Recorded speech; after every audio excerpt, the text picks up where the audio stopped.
दिशा आणि उपदिशा आपल्याला नेहमी काम पडत असतं आणि तुम्ही बघा जेव्हा महाराष्ट्राचा किंवा भारताचा कुठलाही नकाशा बघितला तर त्यामध्ये तुम्हाला असा बाण काढलेला दिसतो आणि उत्तर दिशा दिसते.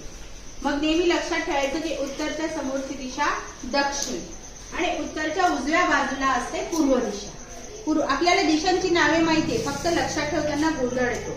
तर पूर्वच्या समोरची दिशा आहे पश्चिम, उत्तरच्या समोरची दिशा आहे दक्षिण.